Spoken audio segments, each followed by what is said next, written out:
Hey guys, welcome to Neat Movie News. My name is Dean Thomas. It's been a little while since I got any reviews up because I've been out in Colorado on vacation, so I'm a little late to getting into this weekend's movies.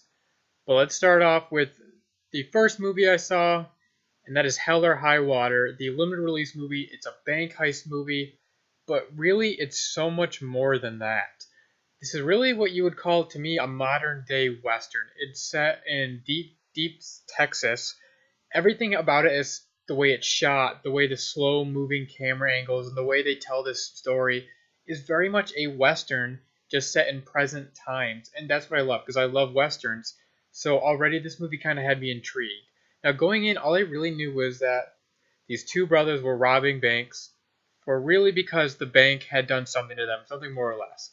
But this movie is so much more intricate than that. The script is so smart, and the way it moves forward and the way the story is told is brilliant. From the guy that wrote Sicario wrote this movie, and while I really appreciate and enjoy Sicario, I don't love it because the movie is so dark. It's just kind of something I can't really love.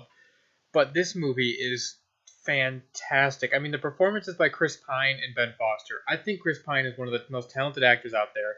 He doesn't really get credit for it, but even more so for Ben Foster, who shows up in so many movies and is always great, but never gets his own movie, never is the lead, nothing like that. And he plays this off his rocker crazy brother in this movie so well, and it works so with Chris Pine's kind of soft spoken, who's the younger brother. This movie just is absolutely fantastic. The way it's paced keeps you moving and going, even though this movie really likes to slow down and really hold on a shot for more than a couple minutes, and the camera will just slowly move in on the characters as they talk. Yet you're engaged the whole time because of what they're saying and how these characters and the relationship between these characters. Because and the older brother myself, I really could empathize with these brothers and their situation and why they are so close and why they're willing to do anything for each other. But the main relationship in this movie that actually really got me was between the Texas Rangers, played by Jeff Bridges, and I actually don't know the actor's name, but you see him in a ton of stuff. He's kind of the guy that I believe, at least this movie plays him as half Native American, half Mexican, and I'm pretty sure that's probably what he is. But it's the relationship between those two, the two partners, that really actually made this movie go forward because they were in it a lot more than I expected. I expected this movie to focus on the brothers mostly, but it actually gives both of them a lot of time to really build into the relationship and understand who they are.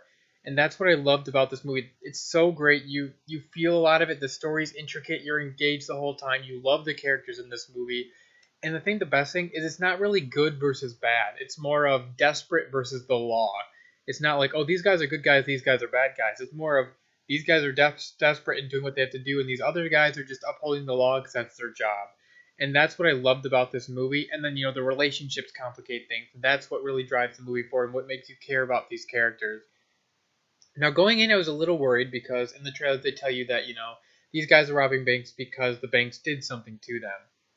So I was a little worried that they were going to be like, oh, the banks are the bad guys. They're really bad. Oh, they're clearly the terrible people. But they didn't hit you over the head with the idea that often. I mean, there's definitely some moments where you're okay. But at the same time, it was believable because you were dealing with, like, Texas citizens kind of out in these rural areas where that's probably what they would believe and who would they blame, and that's how they would act. And so the only little gripe I had with this movie is there was a couple times where it felt like they were hitting you over the head with the bank thing just a little too often. But other than that, not really, which is really the only problem I could find in this movie because I loved this movie. I really can't highly recommend it enough. So if you can find this in a neat theater near you, it's only playing in one of the three theaters near me. So if you can, go and see this movie because for me, Hell or High Water is a top 5 movie of the year thus far. I'm not sure where I'd rank it yet, and obviously we have a lot of the year to go. But right now it's a top 5 movie for me, and it's a 98%.